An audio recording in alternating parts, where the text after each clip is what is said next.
Welcome everyone to the Best Damn Podcast. I am your host, John Keane. As always, I would like to thank you guys for joining me. Ask that you please add, follow, and check us out. www.thebestdampodcast.tv. Follow me, Instagram, Best Damn Podcast, Twitter, The Real Best Damn, and wherever you're watching from, please guys, make sure to hit that like, give us a thumbs up, share this link, get it out there, spread it far and wide, leave a comment, let me know what you think, and don't forget to subscribe. Click that bell, that way you guys get all of the notifications, and keep in mind guys, we are completely viewer powered. That means we're fully funded and supported by you, the listener and the viewer. So if you'd like to donate and support the channel, you could do so by going to the links in the description box below. PayPal, Venmo, Patreon, Cash App, or Facebook Messenger Pay. And to everybody that does donate, big ups, big thanks to you guys, man. We can't do it without you.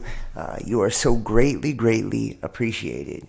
And if you'd like to book a tarot reading, the number for that, as well as the private and uncensored content playlist, is 513-393-2396, 513-393-2396, or email therealbestdampodcast@gmail.com. Whether you're booking a reading or you just need your links, put in the header links or tarot reading. Or if you are paying for the reading, PayPal, Venmo, or Cash App, make sure you put tarot reading in the notes. They are $50. Soul profiles, $100. And if you'd like to join the Best Damn Fam and get all of the perks, that's $35 a month.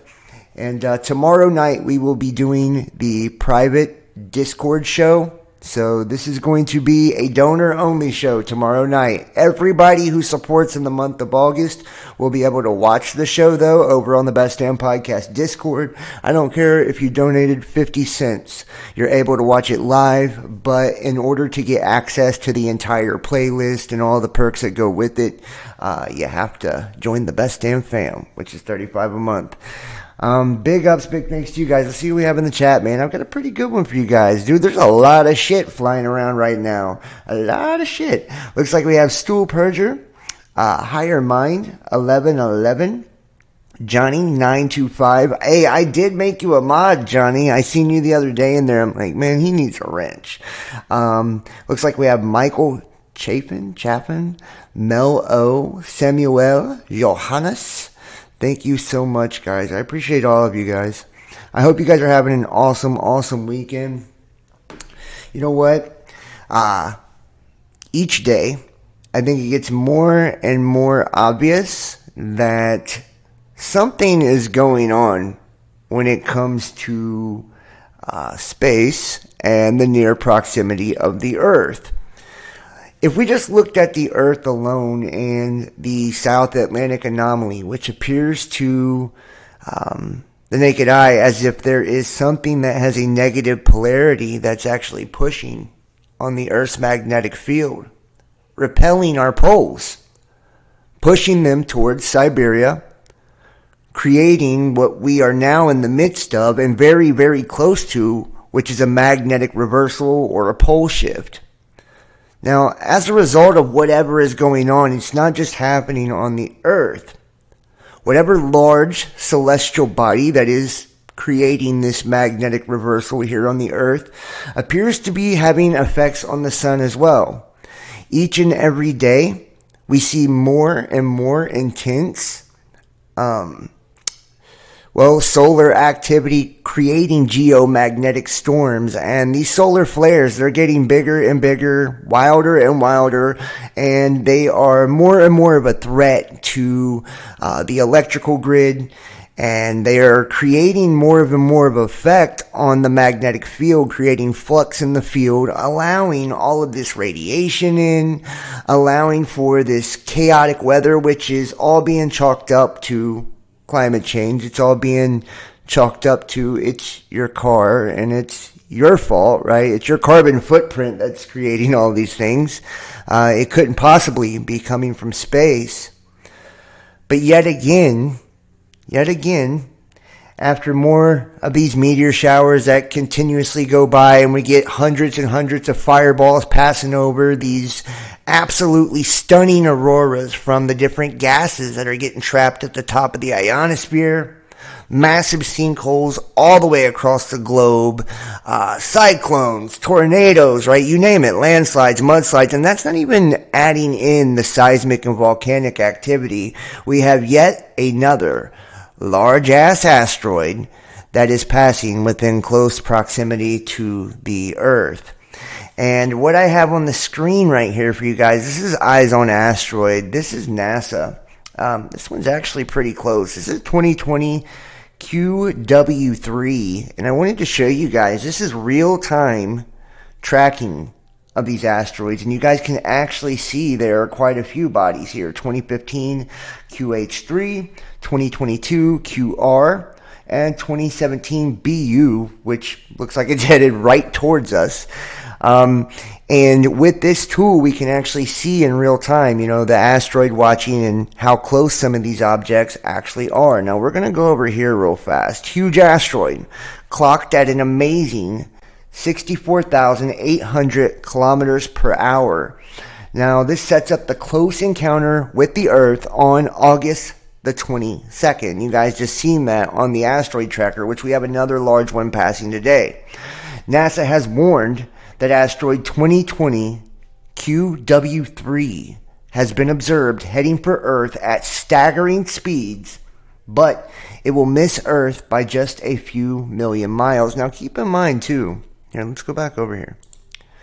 This is 2020 QW3, right? Now, keep in mind that these objects can be affected. Most of them are made up of different types of metals, so they can be affected by the magnetic field of the Earth. For one, we can have different fluctuations in the field that would pull it closer or repel it further away. Not to mention, solar weather could actually have an effect as well. And we have to factor in that there's also different sorts of space debris. They all have ionized tails, and they are all magnetic when they're traveling through space. So any little thing could bump this shit off course, and a few million miles may sound like a lot to you, but it's really nothing in terms of space. A 92-foot wide asteroid named Asteroid 2020 QW3, which is nearly the size of an aeroplane, will just miss the Earth on August the 22nd. The close encounter between the Earth and the asteroid will happen at 6:41 a.m., according to NASA.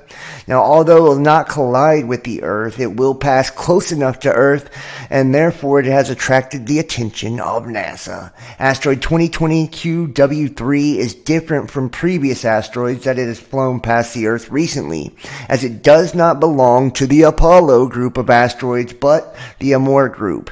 The asteroid orbits around the Sun, taking almost 732 days to complete one orbit.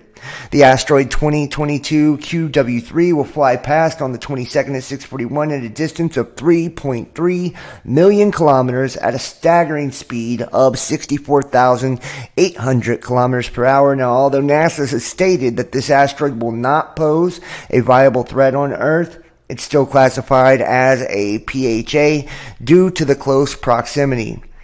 According to sky.org, it is at a maximum distance of 321 million kilometers from the Sun. On the other hand, its distance from the Earth is just 8.96 million kilometers, equivalent to 0.06 astronomical units.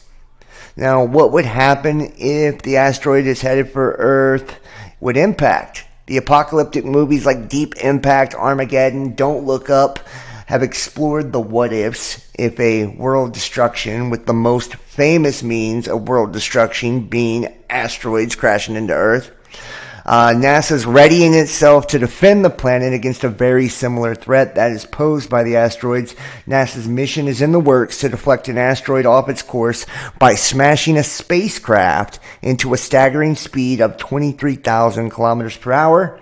The mission is named DART, Double Asteroid Redirection Test.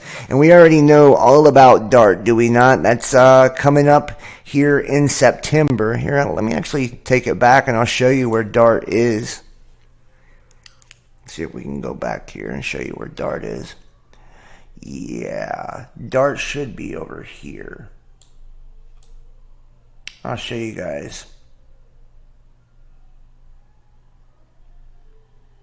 Right there.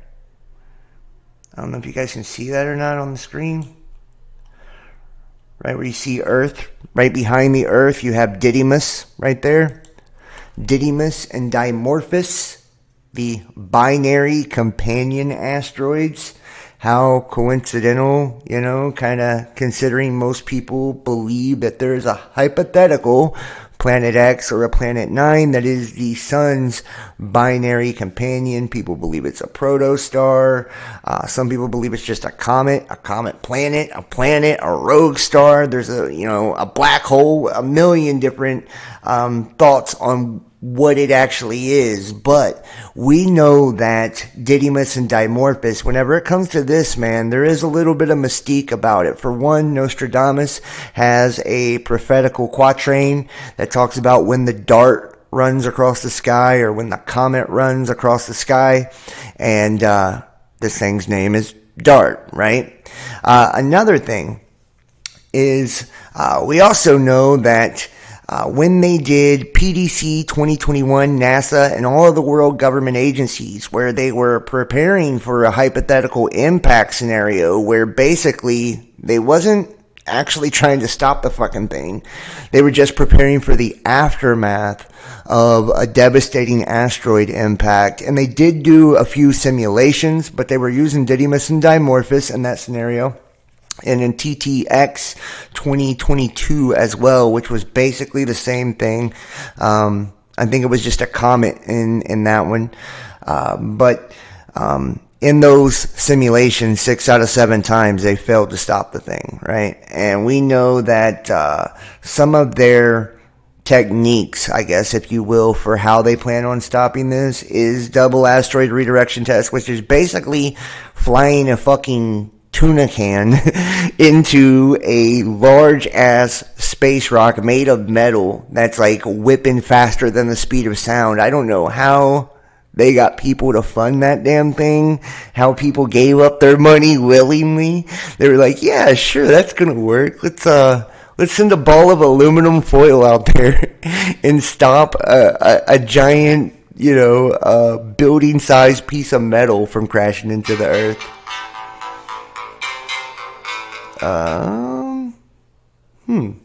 Okay.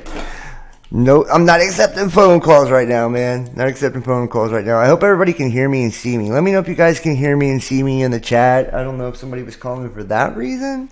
Maybe, everybody in the chat hear me and see me okay? Let me know. Let me know, guys. Let me know if you can hear me and see me okay. I think you guys are on a little bit of a delay. Like 10 seconds or something like that. So, hopefully not. Can you hear me? Can you see me, chat? I would greatly appreciate a little feedback, please. Hopefully we're not off the air. What? Are we off the air? We still going? Oh my god. Can you guys hear me and see me? Is the chat not working or something? What the fuck? Weird, man. I think we're just on a delay. Okay, can everybody hear me and see me good? Okay, I think so. Okay, so Didymus and Dimorphos. So we have these binary companion asteroids, right? And this just kind of feeds into, like I said, 2022 TTX and 2021 PDC, the hypothetical impact scenario. And in one of those scenarios, I just want to say they did try to simulate tracking and redirecting asteroid Apophis. And, that was one of the scenarios as well. Thank you so much, UpYours73. Everybody else, you guys are just fucking rude. No, I'm just playing. I think there's a delay. I think that's why it took so much time for somebody say something. I think there's actually a delay. I think I'm ahead like 20 seconds or something. So, but there you have it. There's Didymus and Dimorphos. Let's move forward here. And here are the next 5 asteroid approaches according to NASA. And this, I believe, is actually today. This is 2022 QC. This is approximately 97 feet, and its closest approach is 620,000 miles. Next, we have 2019 AB13. This is 3,280,000 miles, about 420 feet building size. This is also today. And then we have a house size one, 2015 QH3, 44 feet. This is going to be on the 22nd as well. This is 1,340,000 miles. As well, on the 22nd, 3,350,000 miles, 92 feet, 2020 QW3. That's the one we just talked about. And also on the 22nd, we have 4,470,000 miles, 61 feet, 2022 QM. And you know what? This just reminds me of like last week, where I was telling you guys how we had 5 asteroids in 4 days, right? It's like, this is becoming a regular occurrence. Large space rocks, and a lot of the time too. And I feel like this is them kind of preparing the public, if you will. They talk about how they're just popping up on us and they're coming from behind the sun, right? Or they're coming up underneath of us. It's like, oh, whoops, we didn't see that one. And it's large enough to end civilization. But we're going to tell you about it, 5 minutes after it passes. I think a lot of these rocks, they're actually watching them, waiting to see if they do impact or they do hit. And that's why we get told after the fact. Or if it's a really close call with some of them have actually, impacted, just small ones.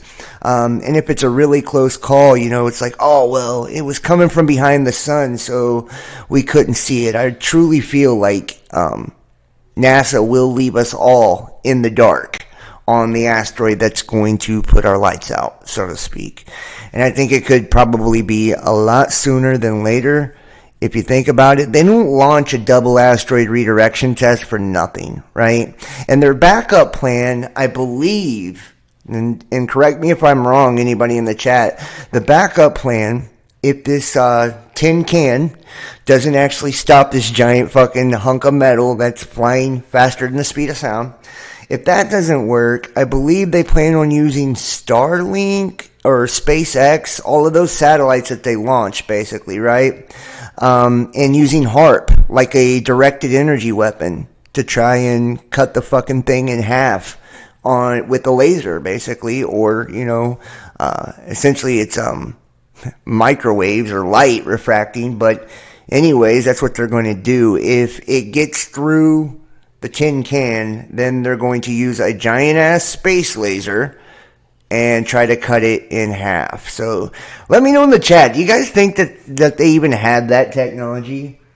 In the chat, do you guys think that they even have the ability to point a giant space laser at a rock and cut it in half? Does anybody think that they can even do that? Or are they bullshitting? I mean, and if they do you think that they actually have a chance, at stopping an asteroid? How many of you guys feel like if there was a giant asteroid headed towards Earth tomorrow, right, like apocalyptic, city destroying, possibly civilization ending asteroid, do you believe that we have the capability to deter the thing, to stop it, to destroy it, to deflect it, to even slow the fucking thing down? I mean, do we have the ability to do anything to it? Or are we just really sitting here as sitting ducks and investing billions and billions and trillions of dollars of taxpayer money into NASA for no good reason other than, these CGI shows that they give you every time something supposedly passes, or every time they, play Bill Nye the Science Guy and launch a rocket? What do you guys think? You guys think that we even have the capability to stop any of these things or slow them down. I mean, I would love to hear your opinion on this, honestly.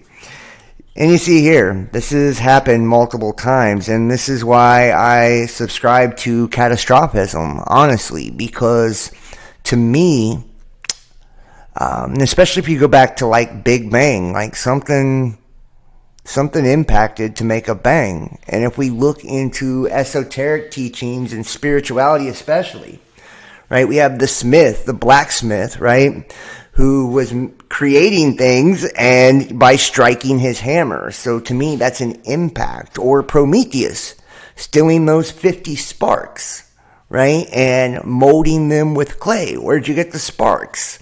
Well, they were sparks from the smith striking his hammer, right? We think of Thor and his hammer, and there's many stories too about sun gods and how they couldn't control their chariot and almost ran into the sun. So there's obviously other objects that go past, and we look at Nibiru, Nemesis, all of that, and just the geological data alone here on Earth, looking at the soil, it shows that there have been massive impact events, and not just impacts.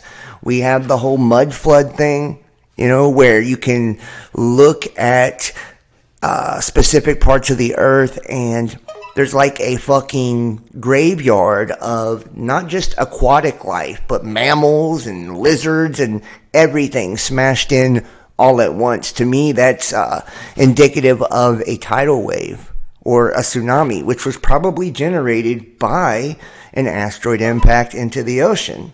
Just really thinking about it. And then you see this too. And not to mention, many people believe that, and not just believe, they know, now we're looking underneath the ocean and we're finding these giant craters. It says, I think they could stop it if they wouldn't be so worried about it. They could stop it, or they would, I'm not sure what that says. They could stop it or they wouldn't be so worried about it. Yeah, I get what you're saying. Yeah, if they could stop it, they wouldn't be so worried about it. Absolutely.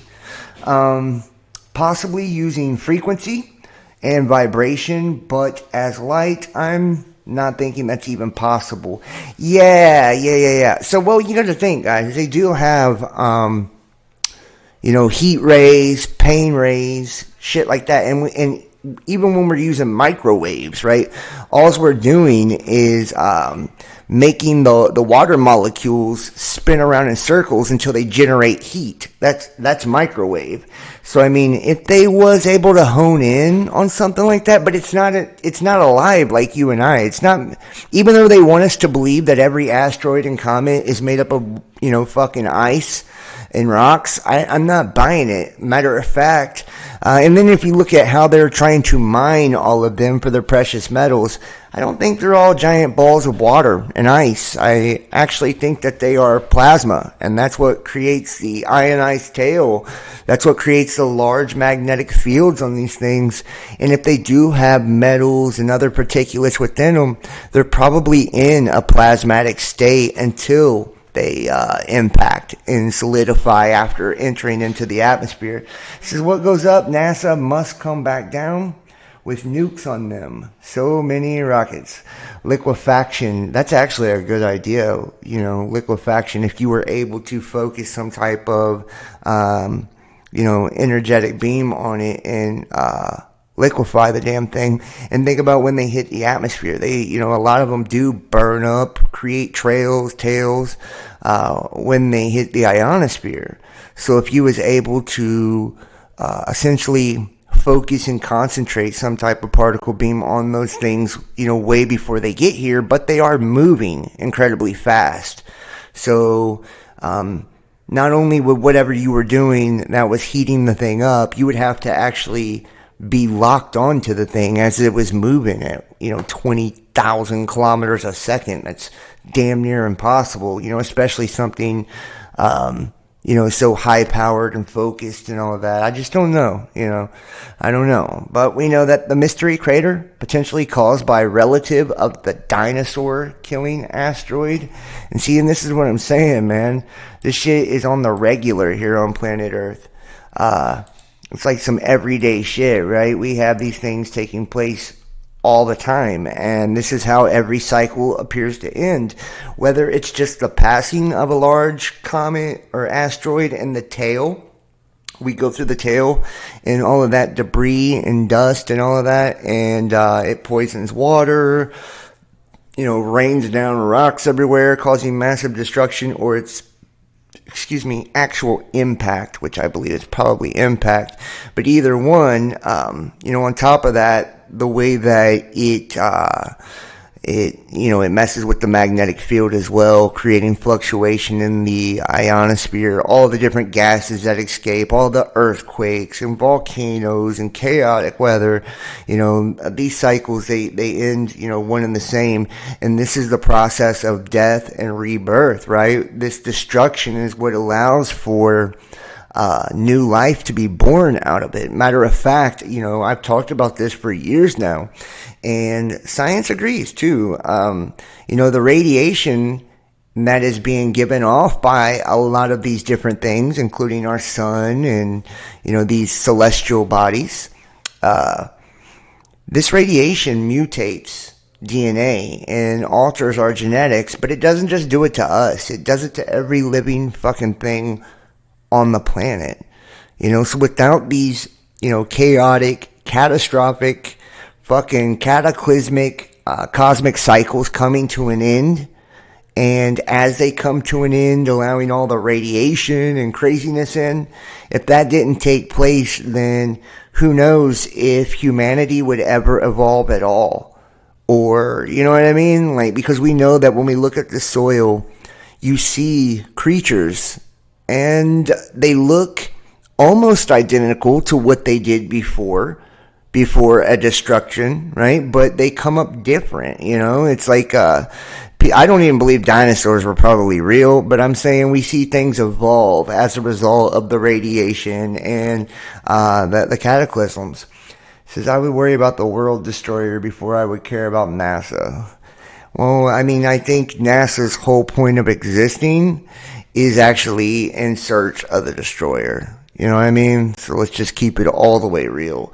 They're not up there giving two fucks about PHAs that are 20 feet in diameter. They're probably actually looking for Nemesis, Planet X, Planet 9, because we do know that it is said that this binary companion is something like a black hole. Its magnetic field is negatively charged, so it's a neutron star, which kind of gives place to why we have the South Atlantic anomaly, right? Creating that negative polarity on the planet and repelling our positively charged poles towards Siberia. It would also, because it gives off so much debris and dust and shit like that, kind of gives way to why we have the widening of the tropical zone and the bulge around the equator, because we know that the magnetic poles of the planet are like light sockets and it allows cosmic rays and particles to flow in. So the planet is in essence getting fatter. It's getting charged with all this energy. And the magnetic field and the planet itself can only hold so much charge, right? And that's what creates these plasmatic discharges and these electrical storms everywhere and all of this shit that you see. And for this gas to start coming up out of the crust and the seismic and volcanic events. So, we're seeing a lot of signs that the destroyer is very close, matter of fact, and that it's been here before, but I think it comes with a lot of company, and it's said that it comes from underneath the ecliptic, so you're not going to see this thing when it comes, or it's said that it comes from behind the sun. And we know that NASA's coming out now saying, a lot of this shit is coming out from behind the sun. We have no shot at even seeing it, before it gets here. So it's really kind of, and something with such a strong magnetic field that's charged in the negative polarity, it's so strong that it doesn't allow light to escape. So it's like a black hole. It's like an inverted star, if you will, right? We see stars in the night sky and how they're protruding with positive light. They're positive ions that are shining out of them, like our sun, like our star. This is like the other way. It's like a black hole, right? It's the inverse. Or, something so strong. It's got such a strong pull that not even light can escape its magnetic field. Now think about what's going to happen if this thing is even in our system. Because we know that it's strong enough to actually pull other objects in, because that's what gives it its wings, and it's said to have an entire system that orbits it as well, right? With this thing even somewhere relatively close to our solar system, it would do some fucking damage, right? It would do some damage, and maybe that's what's actually causing our poles to push towards Siberia. Maybe that's what's actually causing our planet to tilt, to slow down, to speed up, to perturbate.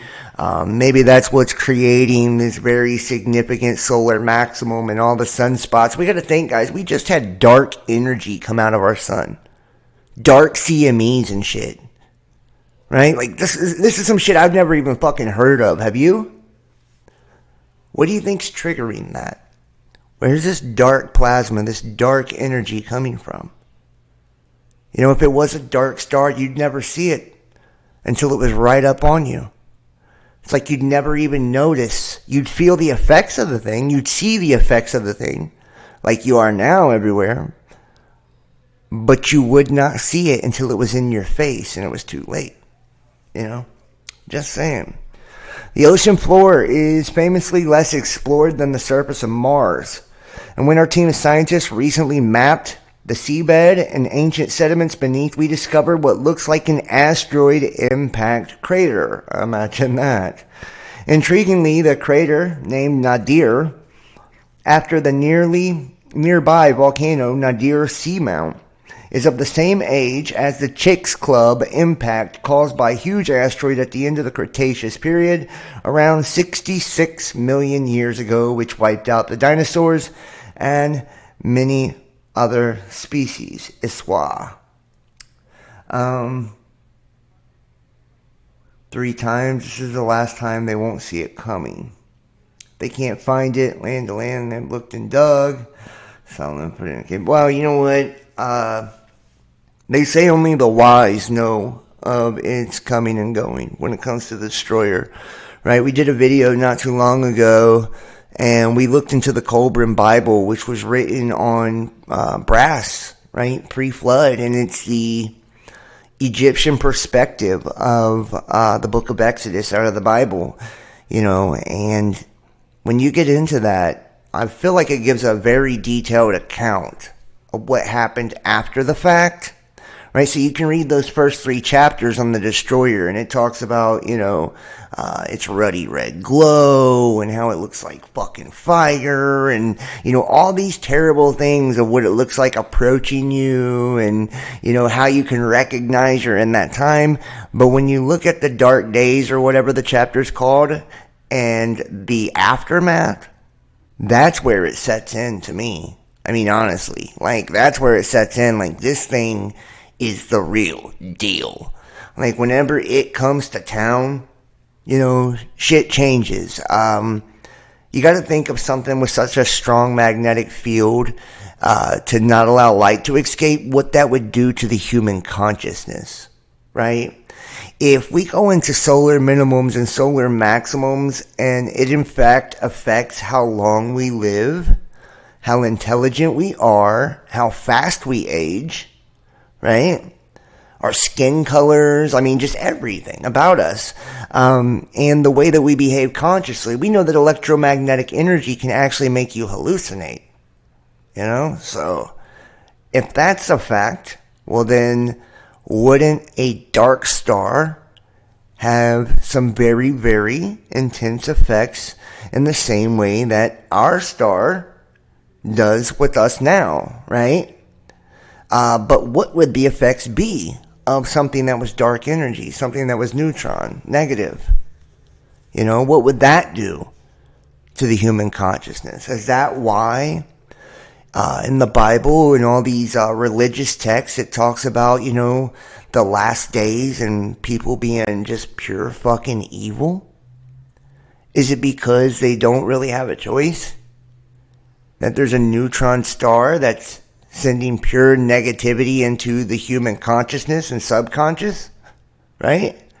Essentially shaping the collective psyche into some warped, distorted, demonic-like nature because of the effects of electromagnetism on our brains, our nervous systems, our souls.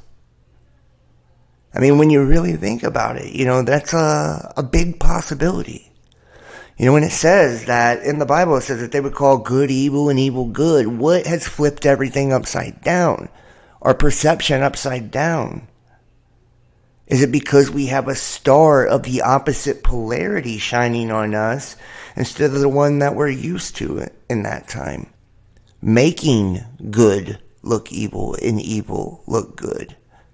We got to think, if we live in some type of holographic, electromagnetic, plasmatic simulation, then the projector is the sun, right? That projects the reality through the filter, through the lens that we call the electromagnetic field or the firmament.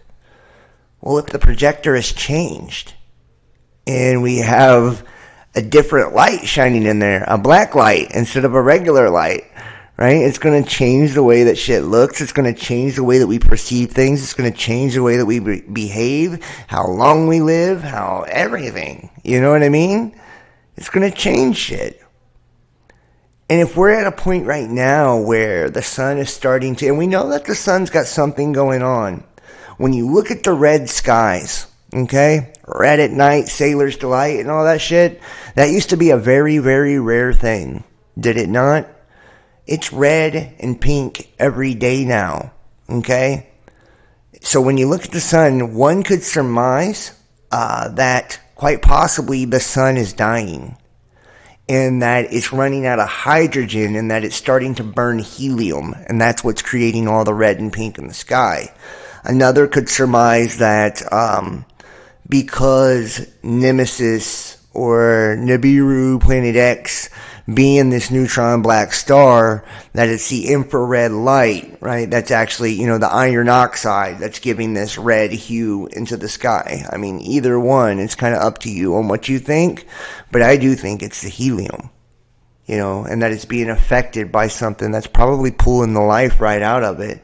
If you think about it, something is triggering our sun and making it react, creating these large plasmatic ejections, these coronal mass ejections, these solar flares. Something triggers these things a lot of times. It's not always within the star itself, right? Our star itself maintains a certain stability, and we see sun divers and all types of shit on the daily basis now. So something's sending trash and debris at it. And I've talked about one of my theories on this. When it says the sun will turn black as sackcloth made of goat hair and the moon turns to blood. One of my theories on this is because the neutron star comes from the Kuiper belt, right? The outer edges, trans-Neptunian object, the outer edges of the system. And the reason it's got these wings is because it's dragging debris, dust, trash, all of it. It's like a vacuum of our system, and it comes in around our sun and goes back out. Well, as it comes in around our sun, all of the shit that it's dragging with it gets pulled into our star. And our star, as it absorbs all of these different elements, it cooks them out, basically, right? And as it cooks out the different impurities and things that it cannot use for fuel, it changes colors. So you see the sun first start to dim down because it's adding all this stuff to it, and it turns like a whitish color. Then as it heats back up, trying to cook out these elements, it turns a bluish color. And as it, continues, you'll see it turn red. Finally, all of the impurities cook to the corona or the outer edge of the sun, turning it black. And it creates like a black hard shell around the sun. And then when the sun builds up enough strength within, it blows off that hard black shell in what we call a recurring micronova, sending those elements and debris and all that shit back out into the solar system. And one could even theorize that the asteroid belt is kind of like the waveline of how far out it blows. Maybe that's what blew the atmosphere off of Mars, was a recurring micronova. And that's what a lot of people probably call a solar flash or solar, flash events. It's probably something like that being triggered by the neutron star. And this could be something that happens on the regular. And who knows, just because we have all these different catastrophic cycles, I don't think all of them are created equal. I don't think the recurring micronova happens every time. I think that this is like, the great year type shit. The precession of the equinoxes. Like every 25,000 years, you probably get the solar flash event where it literally just blows the fucking doors off of everything, right? So, who knows, right? Who knows? But the finding published in Science Advances raises the question of whether the crater might be related to Chicks Club in some way. It confirmed it would also be of huge general scientific interest, as it would be one of the very small number of known marine asteroid impacts, and so it gives unique new insights as to what happens during such a collision. The crater was identified using seismic reflection as part of a wider project to reconstruct the tectonic separation of South America from Africa in the Cretaceous period. And notice they're using seismic reflection over in South America where that South Atlantic anomaly is. I'm just saying. Seismic reflection works in a similar manner to the ultrasound data, sending pressure waves through the ocean's floor and detecting the energy that is reflected back. This data allows geophysicists and geologists to reconstruct the architecture of the rocks and sediments. Scrolling through this data at the end of 2020, we came across a highly unusual feature. Among the flat, layered sediments of the Guinea Plateau, west of Africa, what appeared to be a large crater, a little under 10 kilometers wide and several hundred meters deep, buried below several hundred meters of sediment. It says many of its features are consistent with an impact origin, including the scale of the crater, the ratio, height, and height of the crater rim. The presence of chaotic deposits outside of the crater floor also looks like ejecta, material expelled from the crater immediately following a collision. We did consider other possible processes that could have formed such a crater, such as the collapse of a submarine volcano or a pillar of salt below the seabed. Explosive release of gas from below the surface could also be a cause, but none of the possibilities are consistent with the local geology or the geometry of the crater. After identifying and characterizing the crater, we built computer models of the impact event to see if we could replicate the crater and characterize the asteroid and its impact. The simulation best fits the crater shape for an asteroid 400 meters in diameter, hitting an ocean that was 800 meters deep. The consequences of an impact in the ocean at such water depths are dramatic. It would result in an 800 meter thick water column. You got to be kidding me. 800 meter thick water column, as well as the asteroid and a substantial volume of sediment being instantly vaporized. I apologize, guys. Instantly vaporized with a large fireball visible hundreds of kilometers away. And shock waves from the impact would be equivalent to a magnitude of 6.5 or a 7 earthquake, which would likely trigger underwater landslides around the region. A train of tsunami waves would form, and the air blast from the explosion would be larger than anything heard on Earth in recorded history. The energy released would be approximately 1,000 times larger than that from the recent Tonga eruption. It is also possible that the pressure waves in the atmosphere would further amplify the tsunami waves far away from the crater. Jesus, man. Look at that. And this is the actual crater area you can see right there. Okay, and I've got the actual data too. Now think about that. The way that they're describing this is exactly how I've described to you what would take place if off of the Atlantic there was an asteroid impact, right? The thing would, hit, and we have to understand too, and this is what, I don't want to say worries me, but this is what keeps me aware, and watching whenever they talk about nuclear war. Because asteroid impacts and nuclear bombs would behave or have the same exact result, right? When an asteroid impacts, it eviscerates, vaporizes anything within its vicinity, essentially turning shit to glass. And I mean, it packs such an energy too that it's radiation. So I mean, like, you gotta think, like, anytime we're talking about nuclear war, nuclear bombs, to me, it's like, this is a heads up, because I believe that World War III, all of that is theater, just like the two-party political paradigm within the United States is nothing more than, puppet theater. I believe it's the same way on the world stage, right? And that the world's militaries, essentially, they will use one another. All of the countries of the world will use one another's militaries as invasion forces for each other, right? So I send my troops to Russia, you send yours to China, You know what I mean? Because most have laws in place that wouldn't allow you to use your own military against your own citizens, for one. And for two, most people's military wouldn't go against their own citizens, right? And for three, right, they want to keep as many people distracted and in the dark as possible. So if they simulate, like with live exercise type of, global conflict, World War III, people won't be aware of the cataclysm that's actually taking place, especially if they're telling people these are nuclear bombs dropping, and they've already told you that hypersonic missiles behave like meteors.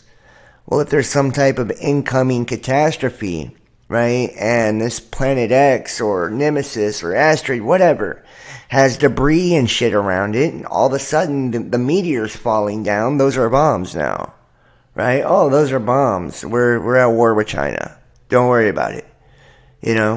We're going to dispatch our military overseas, and they're going to dispatch theirs, and no matter where something blows up or hits or whatever, right, it's all good, because we've even covered it. Like, we've told you that Russia now has nuclear weaponry that can send tidal waves, right, with submarines. Like, we've covered it all. Matter of fact, we've also told you how North Korea has been practicing blowing up nuclear weapons in low Earth orbit, or up in the upper atmosphere, to create electromagnetic pulse, right?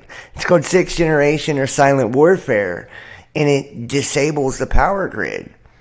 Knowing that asteroid impacts and things of that nature would have the same type of effect, right? They would generate electromagnetic pulse that would put out the entire fucking planet's energy if one was large enough and it actually impacted, and it wouldn't matter where it impacted. If it hit in the Atlantic, the entire world would be without power, right? It'd fry everything from that wave. And I'm not talking about the water wave, the tidal wave, the tsunami. I'm talking about the electromagnetic energetic wave, right? Because it would literally evaporate water on impact. Everything in that area would be gone.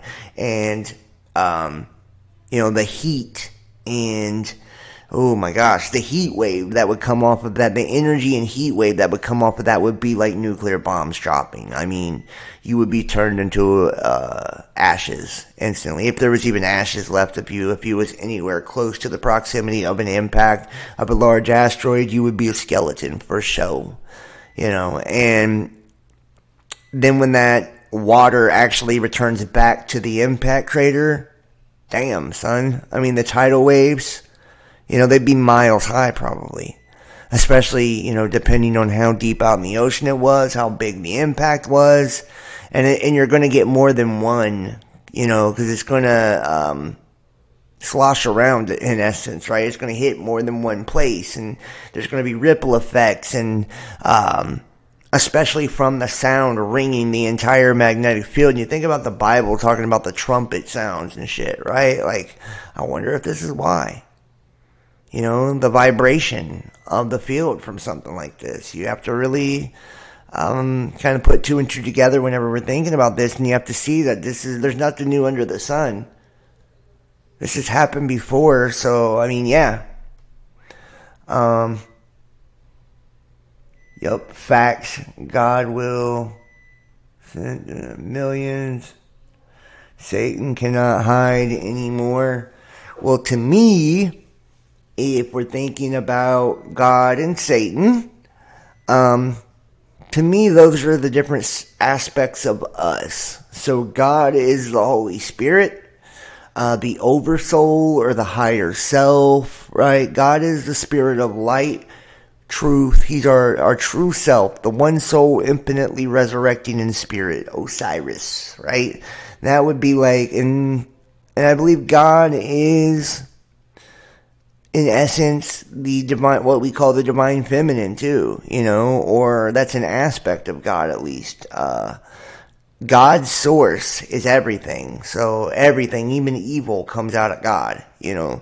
And when we look at what we would call Satan, the accuser, that's the black mirror. That's our reflection, our lower carnal self. That's our darker aspect, right? Our ego. You know, that's the physical. So both of those to me make up God. God is all of it, you know. Everything comes out of God. I don't care what your religious perspective or point of view is. Religion is true in essence, so no matter whatever religion you're into, to me, they're all true in some way, shape, form, or facet, depending on how you look at it, depending on how you perceive it, you know, your point of view. So yeah. First the meteors, then the UFOs, and it's all a lie. Werner von Braun. Yeah. That's to be determined. The UFOs, right? Are UFOs actually what we would call plasmatic manifestations from electromagnetic energy? You know? People doing ghost hunting that get into the paranormal will tell you, I will tell you, I've done it before. And whenever you talk to a spirit or catch a spirit on film, right, that they are electromagnetic energy. So, I mean, you know, if we live in an electromagnetic holographic kind of paradigm or simulation, whatever, then so are you. You're electromagnetic energy too. Is our consciousness pure energy?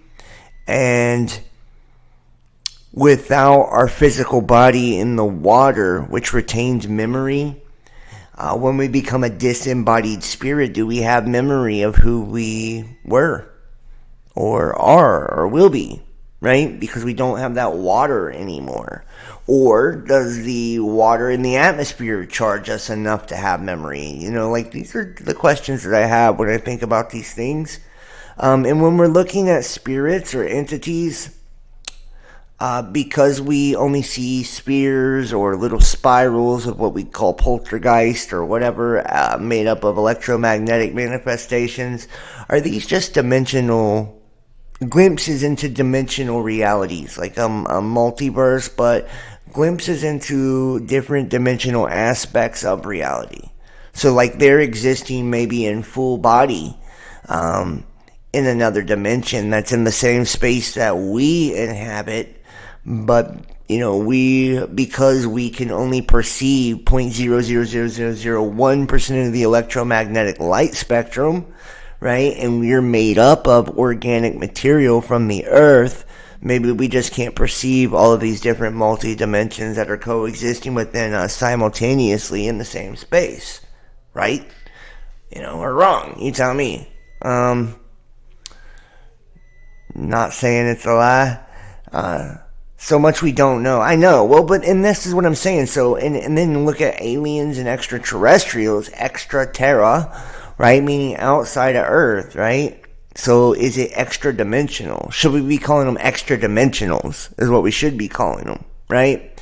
Because they're not inhabiting physical human bodies, yet they somehow appear to be engaging with our dimensional space and reality, even able to control and manipulate it as some, in some facet. And some people believe they are the hidden hand behind this entire dimensional reality. Right, and this is what we would call sons of God, or watchers, messengers, archons, angels, right? They're rulers of this reality. And is the reason that they're able to manipulate and control people, or abduct people, whatever, right? Or possess people, oppress people, attach to people, is just because they're at a higher dimensional frequency than the one that we're currently existing in. So this is kind of, think about it, like if I'm in a higher state of consciousness than you, right? When we're, then in essence, I have dominion over you in the spiritual realm, right? Anything I try to do as far as like spiritually, my attacks, whatever, would fucking destroy you, right? Because I'm at a higher dimensional place. My spirit's at a higher place. It's stronger. And it inhabits other dimensions than yours does, right? So I have not just use of the dimension that I'm in spiritually, but I have use to all the dimensions that are beneath me as well, all the frequencies that are beneath me as well, right? Outside of the more powerful frequency I'm at that's higher than yours.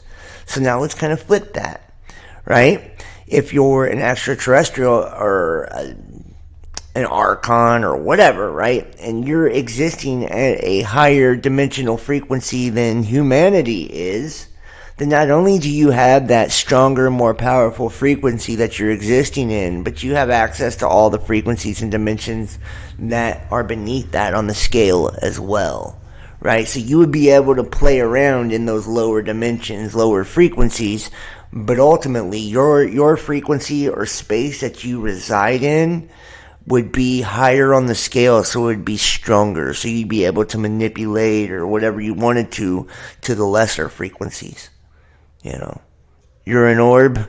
Fuck you, Veritas. No, I'm just playing. You're an orb, bro. No, I'm just playing. I really am an orb, probably. And so are you, man. I love you, by the way, bro. You're one of the best. That's what I thought, Veritas. That's so funny. You're an orb. Catch up. Those orbs are us. Yeah. Excuse me. Damn, bro, you're being a little fucking harsh on me tonight. I thought me and you were homies, too. You're like one of my favorite viewers of all time, and you're like, catch up. Okay, I'm trying to catch up. But here's the thing, though. Okay, that would kind of give us to this, then there is no... we know that time is a perceived concept inside of a limited construct, right? Of the Vesica Pisces, or the Ouroboros, right? The matrix, if you will, right? The cube. So these orbs, if they are in fact us, then we are simultaneously existing within the cube and outside of the cube at the same time. So is that the future us or the past us? You know what I mean? And if we are the aliens, so to speak, if we're the extraterrestrials, then we're essentially time traveling, right? Because that's us existing at a higher dimensional space, or, lower dimensional space if we're the demons too. To me, I think that we're everything, right? I believe we are source. We are God, in essence, right? We are a piece or a fractal or a fragment of the source or creator. So a piece of infinite is still infinite, right? So, maybe each one of us, as the fragment or fractal, have even though we simultaneously exist together as a collective, right? That would mean there's only one organism that lives within this creation, for one. And this one organism has fragmented itself into billions and trillions and, however many pieces, and created a disillusion to convince itself that it's separate from itself by creating fragmented aspects of itself. So that would mean that there's only one true organism within our reality, right? And we're all that organism. But I like to think when we look at those fragments that in essence would then create, and if we're sons of God, if we inherit the kingdom, and the kingdom of heaven is within, right? In my Father's house are many mansions, okay? So we all exist within the Father's house as collective fragments that have forgotten who we are, right? Or forgotten our connectedness, or forgotten where we come from, or forgotten that we're all one. However it's happened. But within these collective fragments, each one of us have a universe inside of us as well. So the process begins again. So whatever has taken place here to create the collective fragments, right, that spiral both up and down, involution and evolution, going up in frequency and down in frequency, to create extremely fast-moving light down to slow, vibrating distortions, right? That this process is happening within each and every one of us. So when we pass on, or we transition, or are born, in essence, it's almost like, and if you think about a matrix, in Hebrew, it means womb, right? Womb is what matrix means in Hebrew. So, when we go into death, we escape the illusion of separateness and are birthed into a higher dimensional realm to start the process all over again. So maybe that we become the sun of our own universe, or we become the source of our own universe, and the same thing happens over and over and over, right? In essence, kind of creating this infinite mirror effect of downward and upward spirals that self-replicate into these different multiverses. I mean, if you think about it, it's fucking wild. Infinite multiverses, though. Let's see here. Let's see some of these. You're all star. Well, I believe you're stars, right? We live in okay.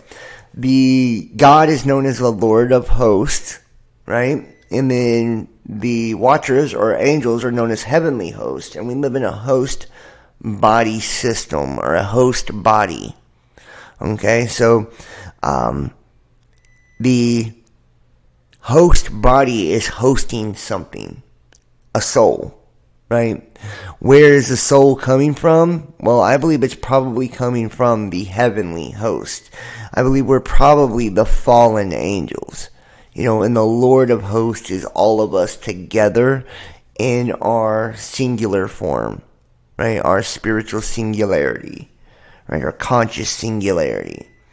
In a flash, sin in his world is gone. You will be standing in front of God in the plaza. Sin is the god of chaos, and Leo's son, the moon god. Well, we know that, the other names for the moon is leaven, and leaven is sin as well, right? It talks about in the Bible unleavened bread or leavened bread, right? So, and there's, I put forth the theory too of the Saturn moon matrix, right? Where the moon is essentially like a parabolic dish that is used like a satellite, basically, to reflect the sound frequency emanating from the magnetic North Pole of Saturn, which is hexagonal, and we know it generates a sound. And that sound, through that parabolic dish of the moon, reflects down to the Earth, essentially creating kind of like a vibration of oppression. right? Suppressing our consciousness, keeping us held together in physical form through distortion or conflict, right? It's that opposition force which just creates the physicality of our reality. If you think about it, without conflict, there is no physical world, right? That's how the particles and everything hold together. So we need the duality in order to be in a physical body. So without the moon, we couldn't have the physical duality we exist in now.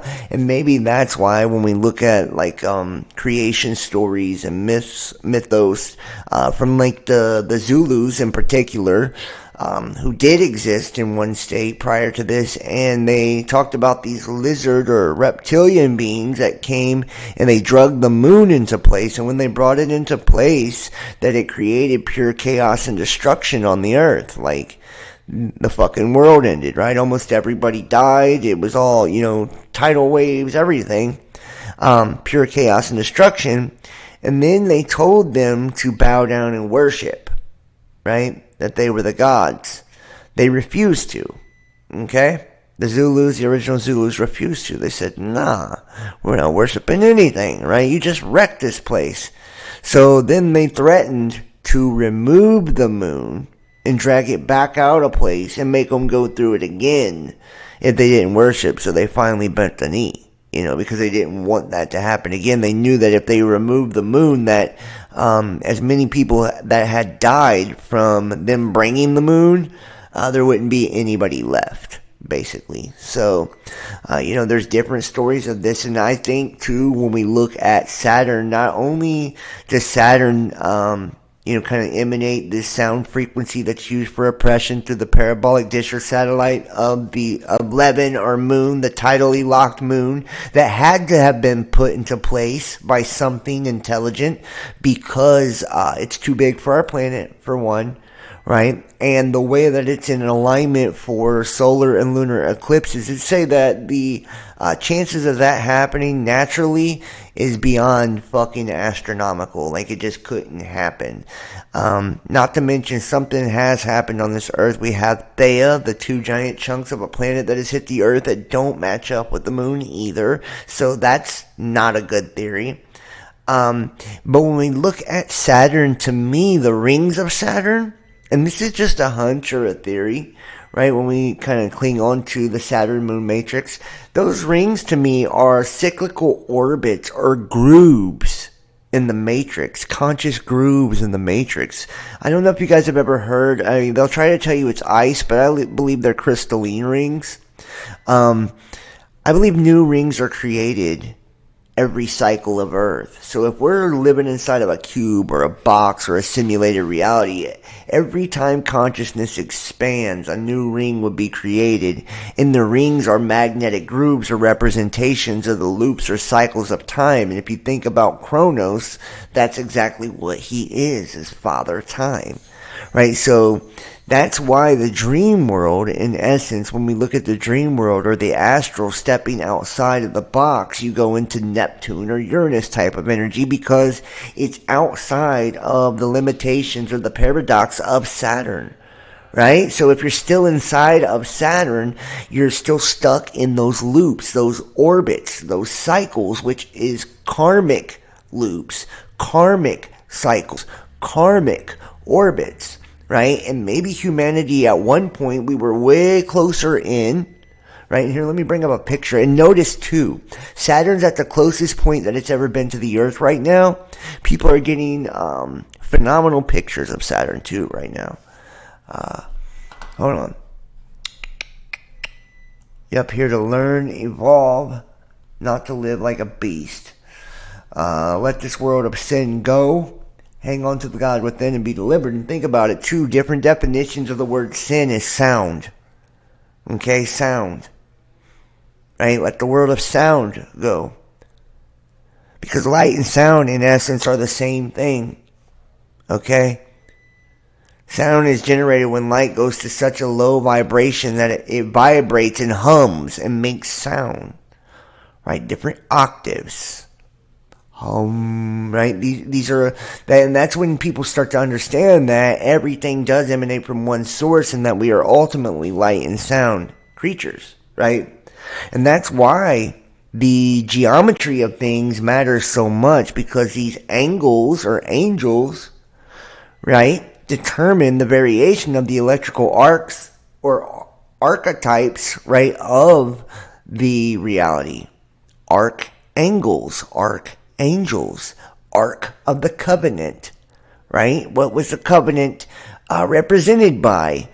The rainbow.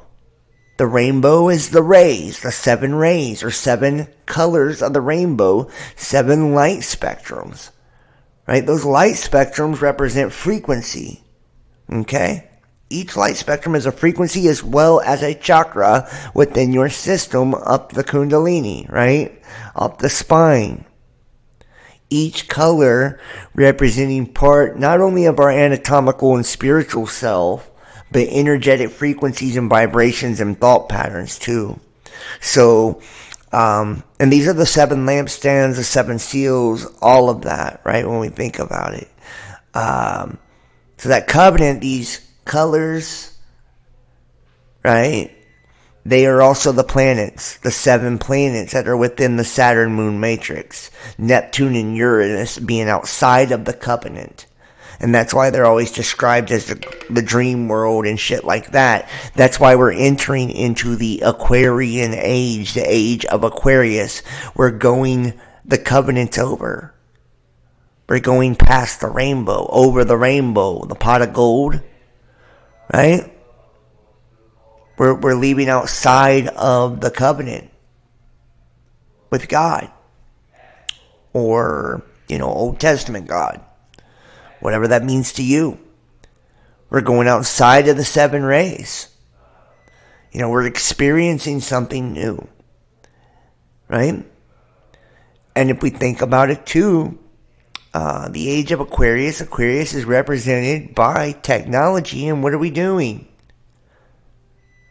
Right? We're using 5th generation technology to artificially lock humanity's consciousness into a higher dimensional frequency and then chipping everyone's ass. That way we're all locked in there, right? Outside of the bounds of Saturn. I believe, though, that they're trying to lock you within the bounds of Saturn, in my opinion, the general population. Because they know that everybody who doesn't do that will expand past the bounds of Saturn, right? And Saturn being iron, right? And then we know the effects of going along with this and what it does to the red blood cells, which are iron and all of that in your body, right? And we know that Planet X is iron oxide that it burns. It's an iron planet, Think about it, man. Think about it. And it talks about Nostradamus and Quatrain 944 turning the iron into gold. Right? The iron into gold. And that's alchemy is what it is. And how are they turning that iron into gold? I believe they're sacrificing the population to do that. But that's my opinion. That's sustainable development in a nutshell. In my opinion. A prism, absolutely. It is a prism. Beautiful, Rachel. Beautiful. Dump religions and be saved. Dump religions and be saved from God within. And your shield from this evil. When Lilith is returned from the Red Sea, she comes back spinning this as the cube and won't see it coming. You are it. You never come back. Well, Lilith to me is probably Venus, okay, or Prometheus, or Lucifer, or whatever. And Venus to me is a comet planet, and it's probably more than likely what we were calling Planet X in days of old. It used to be a satellite or a moon of Jupiter. Jupiter, I believe, ascends the Earth every 12,500 years. And think about Didymus and Dimorphos, right? One big, large, giant body with a smaller moon that orbits it. Well, to me, that kind of sounds like, Planet X and its moons or whatever, right? Or Jupiter and Venus. Who fucking knows? And we know that Immanuel Velikovsky's Worlds in Collision, it talks about this too. Not only just Venus, that Mars has created some bad juju for the Earth over time too. Right? Remember its flaming sword and dark shadow of pestilence and shit like that? You know, so it's been in these catastrophic mix-ups as well. Cosmic mix-ups as well. I don't want to say that to Moloch all the time. The church is a statue outside the Vatican for years. Let's not do that. Let's not point at one particular race or group of people, because there's way more than just them that worship Moloch, right? The giant owl Moloch. The Canaanites worshipped Moloch, and Canaanites, like Canine, right? You're worshiping Moloch probably in a variation of ways and you don't even know it. If you're in Christianity, you're worshiping Moloch. So, you know, I don't like to point to one group of people, like the Jews or anything like that, you know, because just like you and me, or anybody that's watching this right now, there is probably a small percentage of people that actually are worshiping as you say they are, when it comes to that. So to stereotype an entire collective or race or religion or group of people, I don't think that's fair, you know. I don't think that's fair. Because most do not. Most of them believe in the Father, and you know what I mean? They and there's even Messianic Jews. There's all different types of Jewish people and all different variations of beliefs. So I don't think it's just, you know, I think we should not have a blanket statement over one type or one group of people, or, you know what I mean? Like, I don't think we're going to do ourselves any good by doing that. And everybody make sure to hit that fucking thumbs up in the chat too.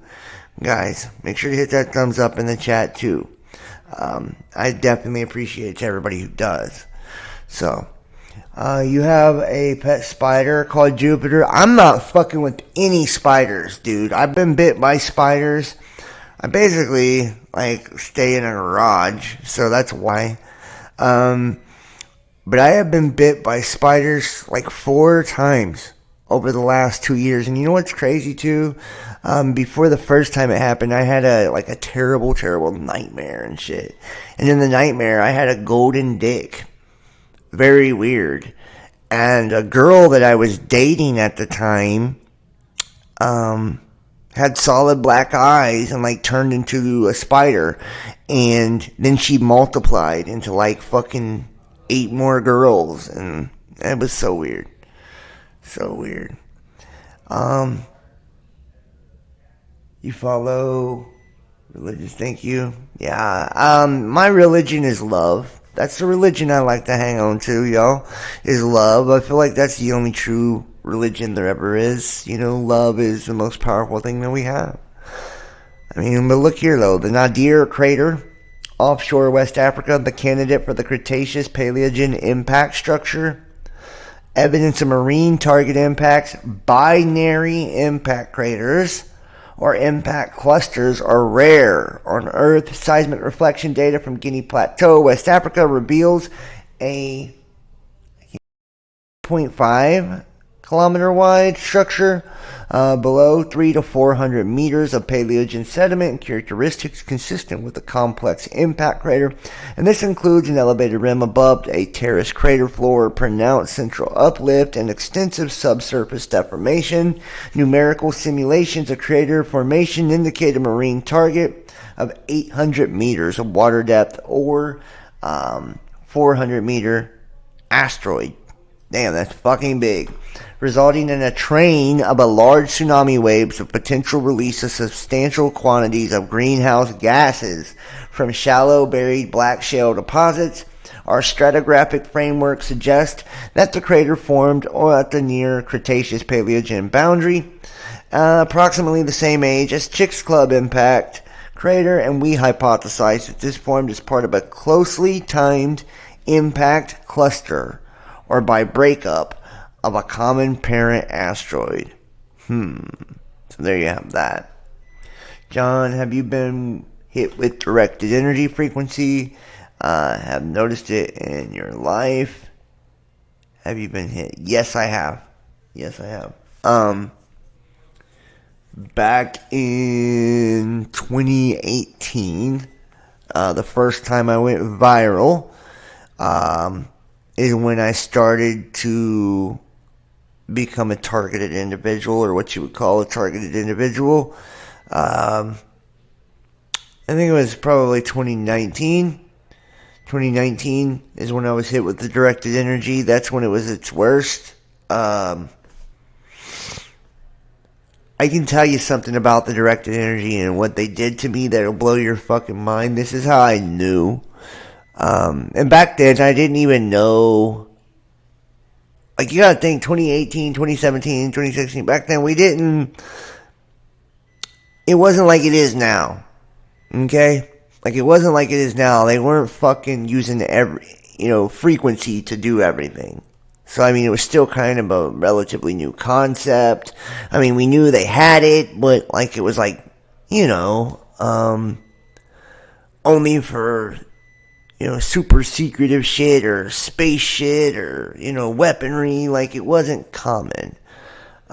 So I didn't even know if the shit was legit or real when they first started doing it to me. And I mean, for like a year or so, they were beaming me with frequency to create pain in my nerves and agitate me. And I mean, they were doing some bad things to me before I even caught on for a long time. I just thought I was like fucked up or something. I didn't know what was wrong with me.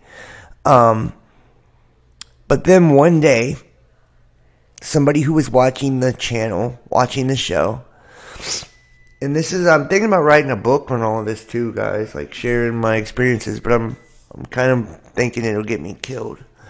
So one day, somebody was watching the channel, watching the show, and contacted me in the chat. They were like in the comment section. And I talked to them. It was like a, person that had a lot of knowledge and wisdom, and they were like, fucking, this is back, years ago, in 2016, 2017, so I was still learning, and I wasn't confident within myself like I am today. I don't go looking for answers from other people now. I might go looking for confirmation or your opinion, or if you have information, I know you have information I need, I will go to you. But back then, I was still trying to untangle the web, so to speak, and looking for guidance, really. And people took advantage of me is what they did. Imagine that. So, I ended up talking to this person, this elderly lady, and she would school me, dude, on all types of things. She would teach me about the occult, I don't know how much information I want to give. I'm afraid I'm going to get somebody in trouble. Fuck it, I'm just going to say it. She was married into the CIA or whatever. Son was in the military. I believe she was paid to contact me. My opinion. I believe that was the first handler I ever had. I've had many handlers. They've been girlfriends and all kinds of shit. Which is crazy. People are like, oh, you think you're so important. It's like, nope. You can have a handler and not be a YouTuber. It's just, or at least I think you could.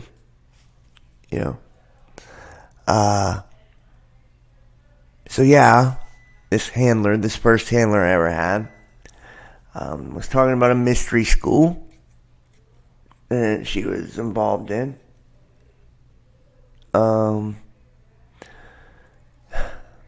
And back at university, I don't want to say the name of the school and all that. I think it was like Cal Berkeley or something like that. she was involved in experimentation with like consciousness. You know, she was gifted. She was able to travel with her consciousness and to manifest and attract and gift of prophecy and, you know, all kinds of stuff, right? She just had like a super wicked cool consciousness. And the government looks for this, guys. You know, remote viewing, the government looks for this. They know it when they see it. It's obvious, I guess. I don't know. To them, anyways. So she participated in some shit back in school. And she was basically a superstar back in the 70s for what she did. You know, and the people she worked with and all this, right? She done, like, amazing things. Would know shit before it happened. Could heal people. Could communicate with really anything she wanted. Could tell you what was sitting in another room, you know, without being there. She started fooling around with one of the people, a professor or something like that, pretty prominent guy. And he was involved with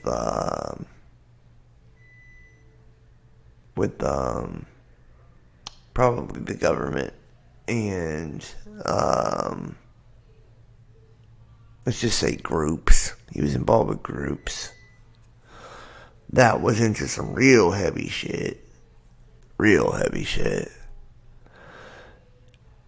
And because, I guess, because of the gifts she had, they seen her coming like a mile away. You know, they already had their eye on her when she came to the school.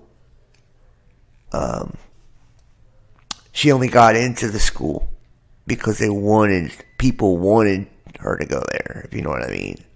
Like, she would have never even got in or got a scholarship or anything if it wasn't for her gifts. You know, so she thought she made the choice. She thought she chose these things in her life, but she was being steered. Down to who her fucking roommate was. The people she dated. I mean, it was like being steered. That's the best way I can put that. She didn't know it till she knew it. By the time she knew it, you know, it's too late. You know, it's in too deep. So she ends up like going with this professor and shit and like doing these different experiments and basically ends up getting really fucked up. Really fucked up from messing with the dead. You know, opens herself up to something really bad and gets involved in a really dark cult and all this, and had some very, very terrible and traumatic experiences, experienced depression for a long time afterwards, because I don't know if you guys, I know you do, I don't know why I'm saying, I don't know if you know, when I know, like my audience knows, you guys know that if somebody's like really good, really gifted, has a really strong consciousness, if you have sex with them or sleep with them, you connect to them in a different way. This is why I don't sleep around. And you can really, really make a person's life a living fucking hell is what you can do. Because once you tie yourself to a person in that way, and you open yourself up to a person in that way, depending on the strength of the connection, they're there.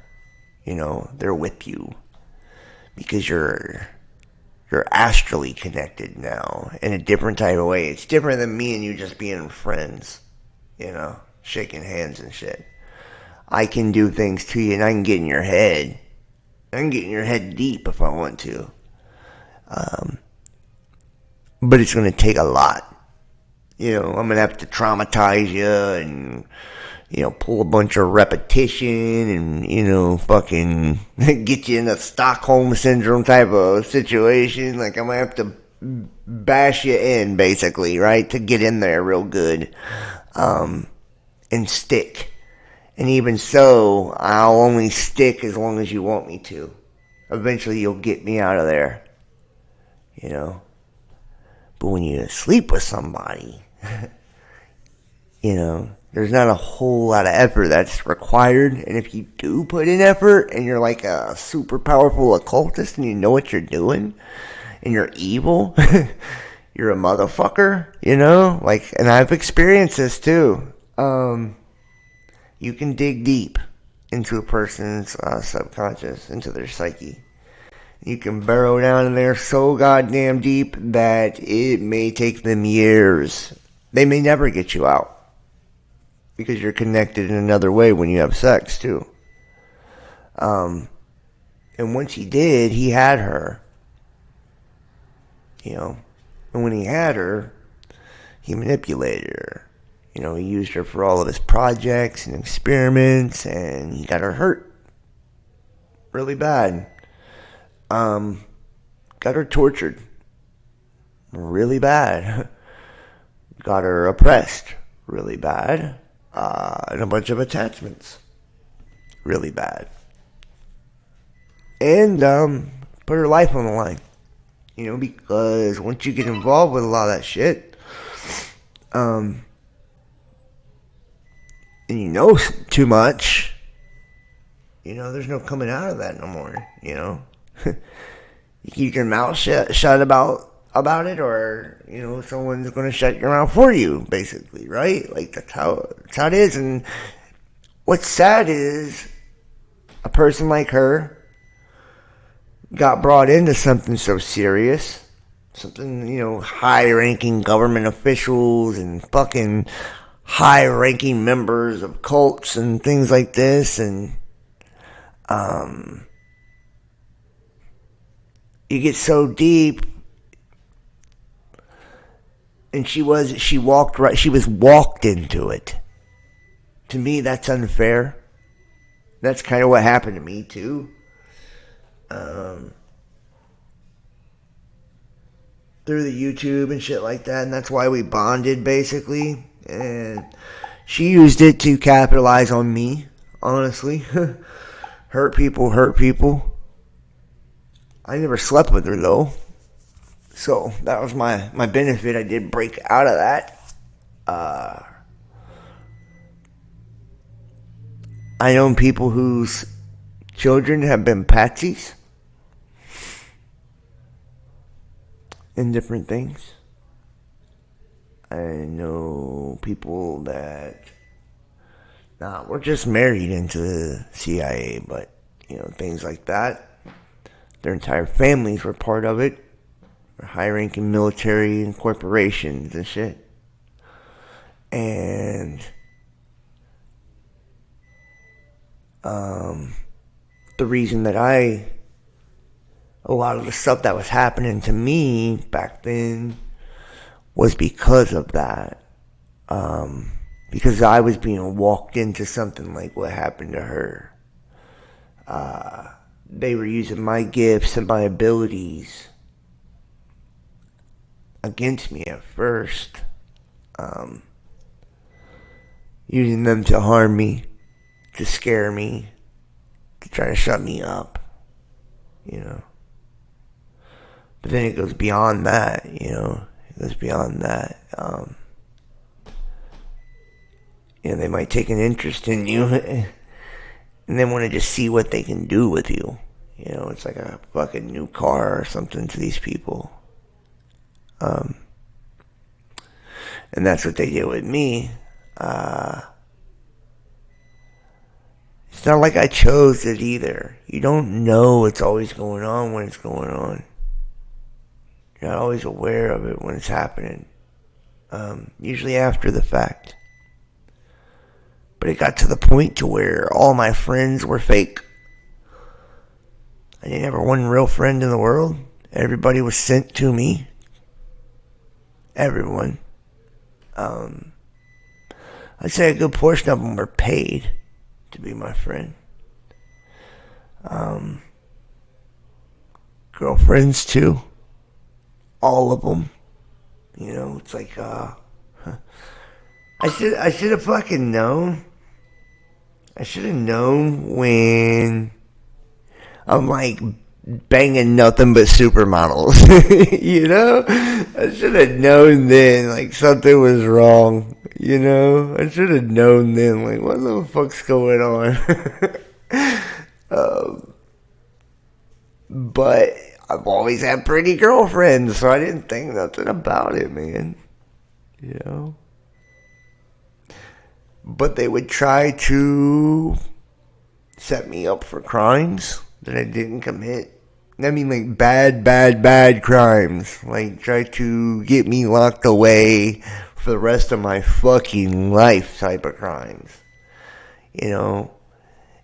And they'll use whatever your weakness is. Mine was drugs, so that's what they would use, you know? You know, like, trying to get me to sell drugs or something. You know, it's like I never have done, you know, been into that. So, you know, and I'm not like a fucking molester or a rapist or anything like that. I don't hurt people, so they had a hard time framing me for shit, you know? So, that's what they would do. They would use different women, you know, and they would find out things about me. They would psychologically profile my ass too, you know. That way they would know how to approach me. I'm a really weird cat. You know, anybody who's ever talked to me or met me knows, like, I'm weird. I'm different, you know. And I'm weird and I'm different because of what I've been through.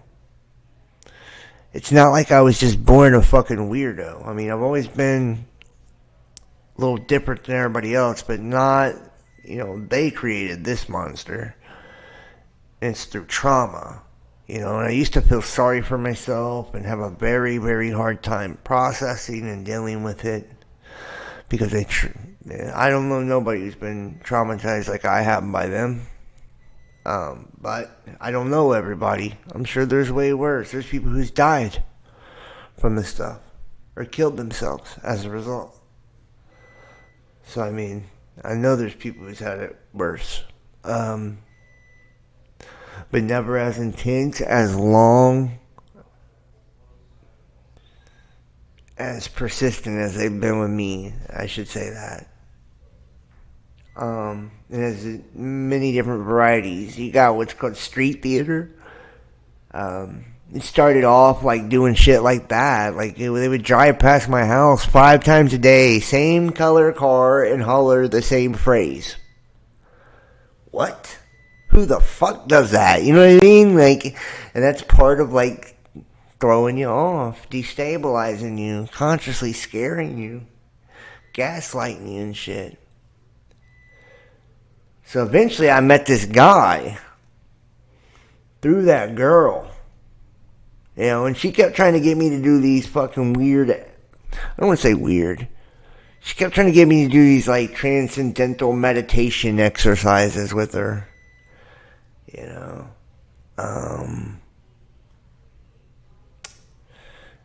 And I'd done a few exercises with her on the phone because I was curious, especially back then. I was curious. I'm still curious now. And I'll try anything now, do anything now, but just not recklessly like I was in the past. Like I would have to be in person with you to do some shit now. But I backed out of one of them because like I went to like I'd never tapped into something like that. It was myself, but I'd never used my consciousness in that type of way and seen that kind of power. It scared me because she was in there too. And I didn't want her to wreck me like everybody had wrecked me up until that point. So I wouldn't do it with her anymore. Well, she ends up bringing this guy around. Very well known in the spiritual community, by the way. Very well known. I guarantee a lot of you in this chat know him. Honestly, and that's what's crazy about it. I'm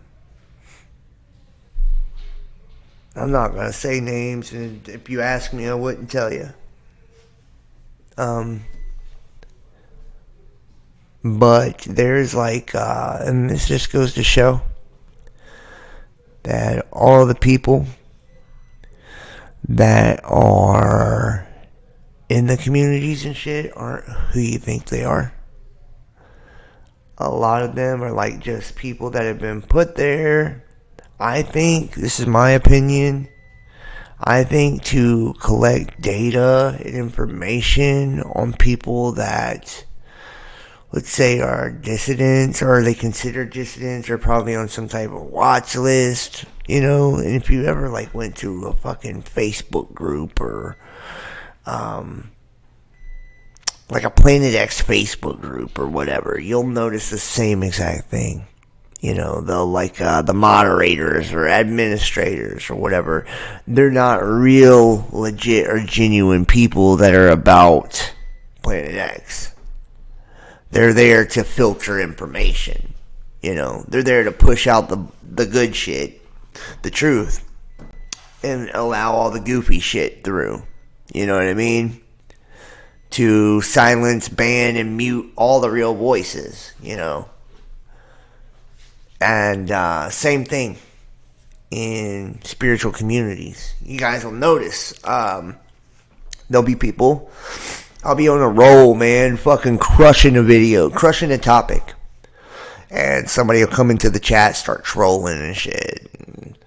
That's fake, and da-da-da-da. That's usually one of those asshats. That's not usually a regular person, is what I'm trying to say. They're paid to do these things. Paid to troll. Paid to dox. Paid to do this shit. They may even act stupid and shit, but a lot of times there's nothing stupid about the person. They're just acting. Paid to come into a community and be friendly with everyone so they can find out all your names and find out who's a fucking, if you're in any illegal activity and shit. And what's sad is if they can't find something bad about you, they'll make it up. They'll make it up. I shit you not, guys. Most of them will make it up. If they can't find you doing something wrong, they'll lie on you, or they'll try to entrap you in something wrong to justify their spying on you, or justify their doxing you, or cyberbullying you, which is fucking nuts. It's fucking nuts. Minions, agents is what I call them.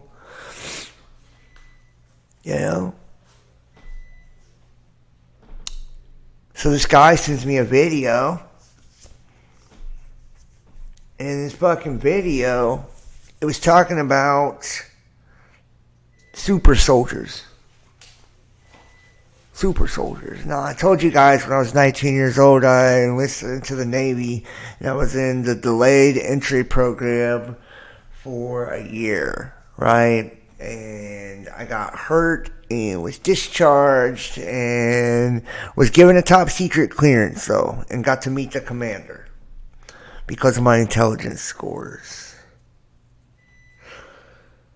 So this thing was talking about super soldiers. And that the targeted individual stuff was part of a super soldier program, right? And this is how they come at you too, by the way.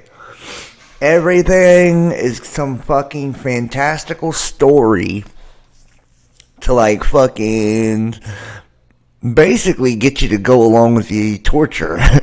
You know what I mean? It's oh, you're a super soldier, so let us hit you with directed energy weapons.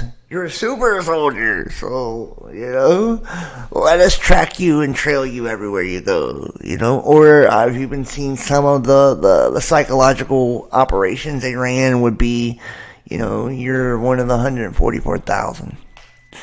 This is all part of your transfiguration process. Or, God damn, there's been so many of them, guys. But essentially it's to glorify the process that's taking place. When really you're just being fucking locked on by the government because they deem you a threat because you disagree with their shit. You know what I mean? It's like, I got fired from my job before I went full time. Engineering manager at a hotel chain. Someone calls and said I'm on a domestic terrorist watch list and my boss shake hands me. Like, that's the type of shit that they were doing to me.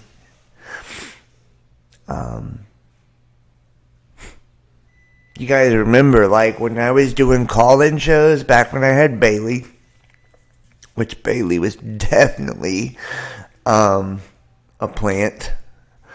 But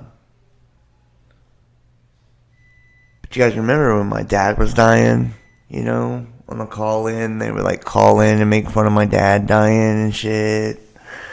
To try to, break me while I was on the air. That's just one of the things. It's not even one of the worst, even though it's really shitty. Then I went on the Troubled Minds radio back in 2020, and back in 2020, I had the most popularity I'd ever had.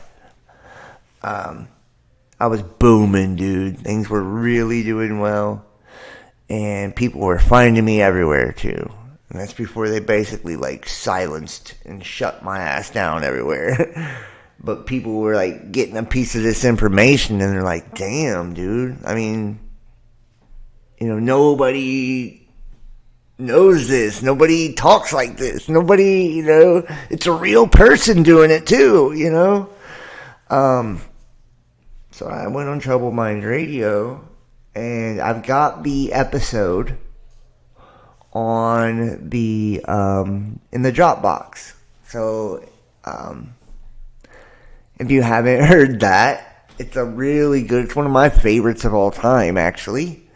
Donate and support. It's $35 a month, and join the Best Damn Fam, and you can listen to that and so many other great ones in the Best Damn Fam Dropbox. I'll send you the link. You just text the number or email.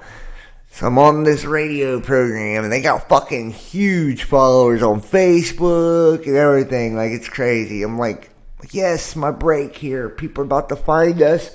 We're about to blow up, So I go on there, and this is 2 years, 2 years ago, maybe. Right when all the jab shit just started. They were just shutting everything down. And I break the whole fucking agenda down. I told them all of it, Mark of the Beast, Luciferos. I mean, I told them how the whole fucking thing works on this radio program. It was funny. I mean, I knocked it out the goddamn park, and every bit of what I said back then came true. They did exactly how I said they would, too. So, my chat's full, this person's chat's full. I'm like multi-streaming 10 places. There's so many people listening and watching. And the next thing you know, as I'm doing this, all of a sudden the host says, you guys need to be respectful. Calm down. Da-da-da-da. Starts talking to his audience. I'm like, what the fuck is going on, man? He says, is this common with you? And I'm like, what are you talking about? He says, my audience is going crazy over you. And not in a good way. I'm like, what do you mean?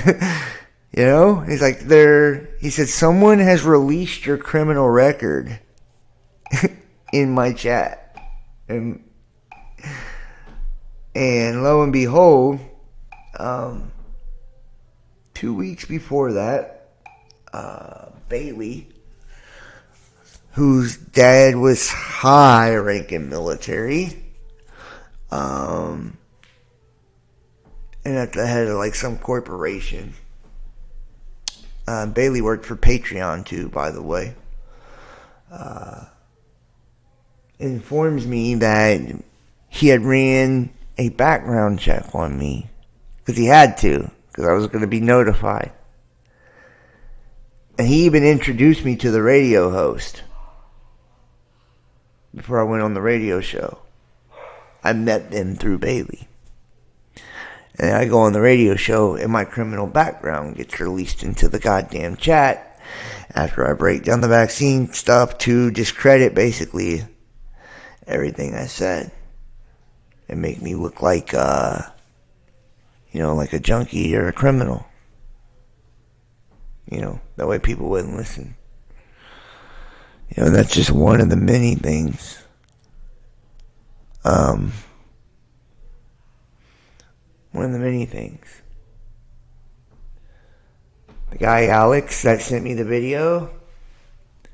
In the video, it talked about they would arrive at your house, and when they did, they'd knock on the fucking door 3 times and say this phrase, and that they were there to fucking initiate you into some cult and shit. I'm like, what the fuck? It's the weirdest video I'd ever seen, dude. And then it talked about how you had to be able to withstand so much pain and shit like that. I'm like, what is this, right? So I'm like, it's the weirdest video ever, but he sends it to me. He's supposed to be my friend. And it talks about all these different settings on the gun that they use, with directed energy gun. Death by 1,000 cuts and all these different settings that were on the gun. Creeped me out. But I thought, there's no fucking possible way, right? I'm not fucking with that. I shit you not, guys. God strike me dead if I'm lying. That fucking night, this is back when I was still doing podcasting and all that too. That night,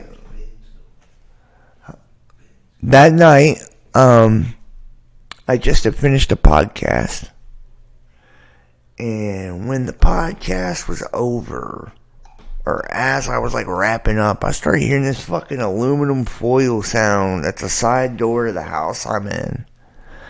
Right? It sounded like aluminum foil rattling or something. I'm like, what the fuck is that? Couldn't figure it out. And the next thing you know, this beam of white light came straight through the door and was on my forehead, and it started to burn me. A lot. Burned me so bad, I'm like I didn't even believe what had happened at first. I'm like, what the fuck just happened? You know what I mean? What was that? Next thing you know, I'm laying with my children too, guys. My kids were, one of my boys was laying on a couch, the other 2 were laying on each side of me. Next thing you know, so I go lay back down my boys, and I'm like, what, what was that, right? And then they take my children's bodies and rolled them away from me. They rolled one son in one direction away from me on the bed, and they rolled another son away from me in the other direction on the bed with the directed energy weapon, and then hit me with that goddamn thing again right in the forehead, burning me. I freaked out. Obviously, I freaked out. And next thing you know, I heard that knock, like it said in the video, and they made that sound, like they said in the video. This is how well planned out the shit was, man. This is how the links they go to fuck with people. And then next thing you know, I'm like checking the cameras and shit. Can't find nobody on the cameras. But yet they keep sending this goddamn thing in my, burning me every time I'm like walking back in the room. And then they knock on the side window and somebody laughs and says, ha ha, good night. I'm like, what the fuck? And this is outside my house, y'all. They hit me with it again. I tried to hide in the laundry room. I couldn't hide nowhere in the house. Everywhere I hid, the gun would find me and hit me. And they kept changing the settings. So 1 second it would be burning me. The next second it would be stabbing me. I mean. And then at one point, because they moved my kids' bodies and I was afraid that they might do something, I gave up. And I just sat in the front room and I let them do it. And they used that goddamn thing on me all night long till the sun come up. And they were able to make my limbs move with it. My eyes blink. They were making me smile and shit, dude, as they were burning the dog shit out of me. And there was tears rolling down my fucking face. But they were making my face smile with the weapon as they were doing it to me. So, have I ever experienced DEWs? Yes, I have. Yes, I have.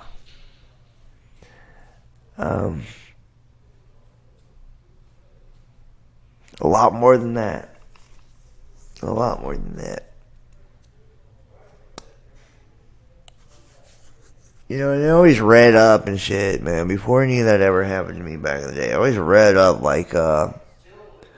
on holistic doctors and lawyers that defended the wrong goddamn person or something, and how they'd received threats or they were being targeted, I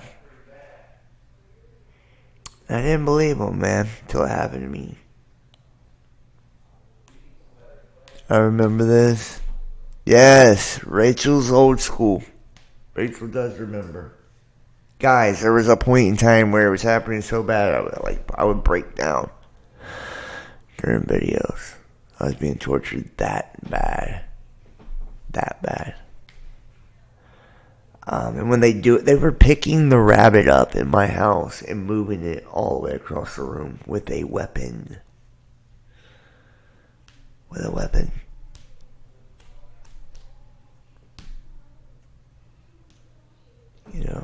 That's not even, they'd be telling me to kill myself and all kinds of shit. It was so fucked up. And they were gang stalking the dog shit out of me. The dog shit out of me. And then, sending the different handlers to me to be my girlfriends and shit. And, dude, these girls, they act like they were so fucking in love with me. I mean, God, they'd be the best girlfriend I ever had at first. They'd be kind to me, buying me shit, fucking sexing me up. I mean, just anything I wanted, right? And then it's whenever they were, I guess, I don't know if they tell them when it's time. I don't know, They'd flip the switch. And when they did, they would do the cruelest, most mean, terrible things you can think of to a person. Or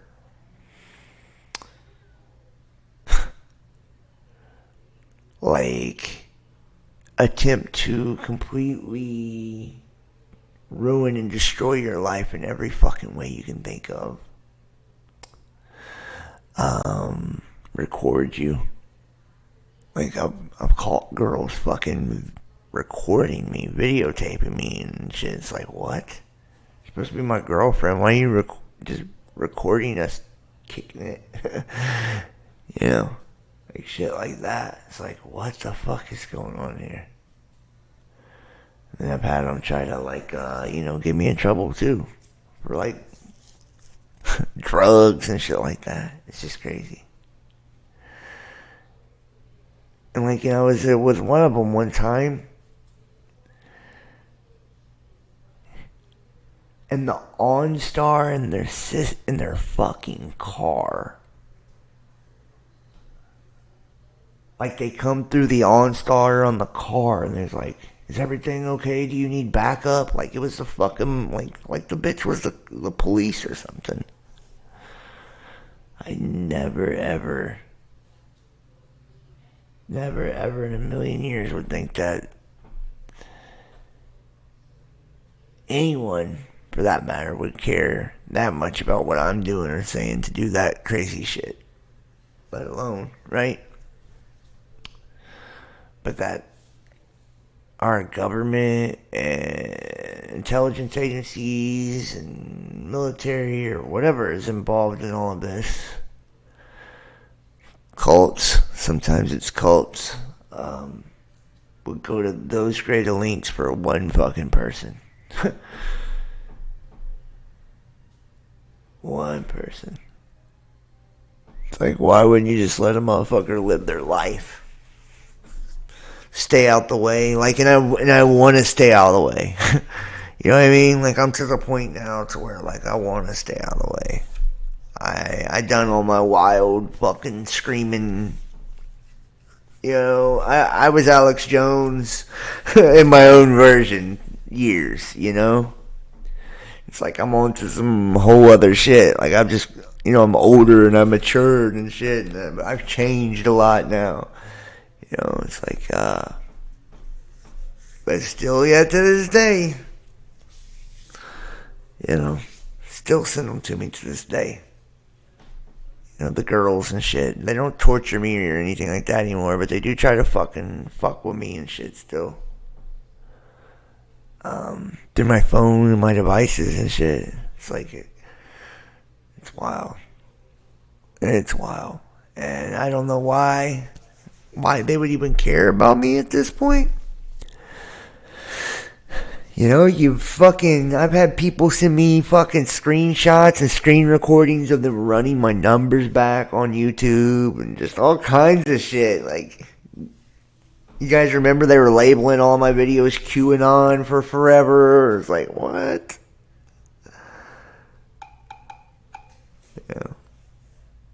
In case you got famous. Well, they've made sure that will never happen. They've made sure that will never happen. You're a survivor. Yeah. Yeah, I went through a lot. So, I went through a lot. It's made me who I am today. I don't even want to dwell on that. I don't know how I even got into that. Sorry, I went down memory lane there. But this is what I'm saying. I've thought about writing a book about these things.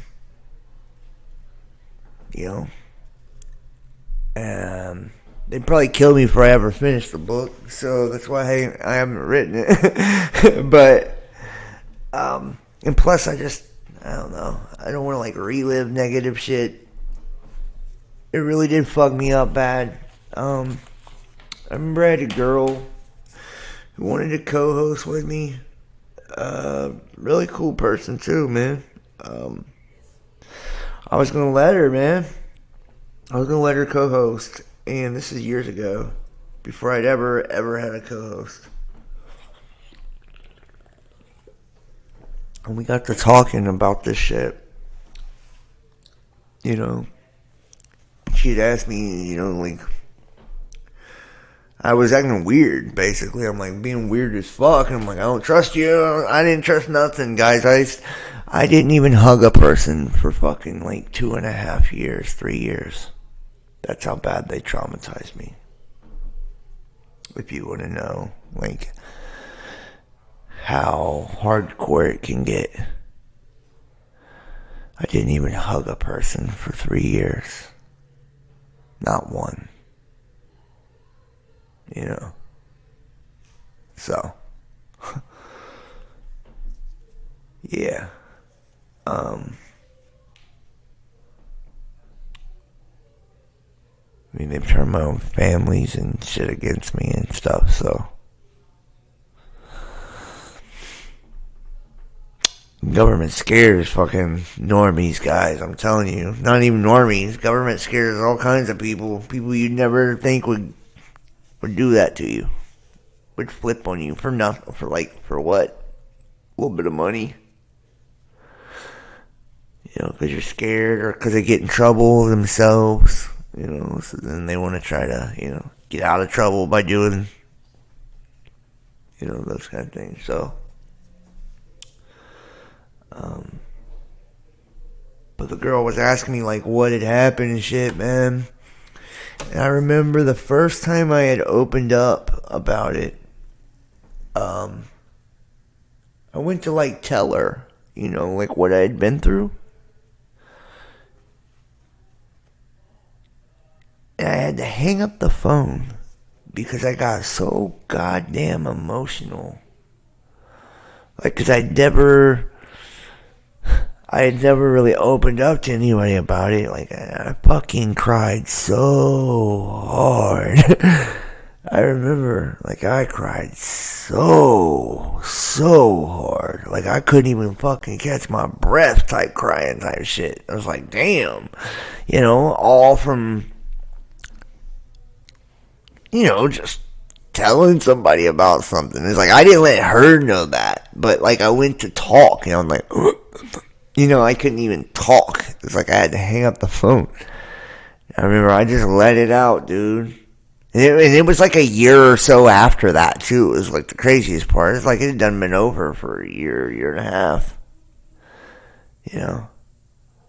But I held it in that whole time. It's like, I don't know. And then somebody asked me about it, and I finally felt comfortable enough to share it. And I lost it, dude.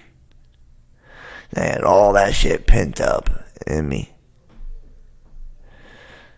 It's crazy, man. Crazy.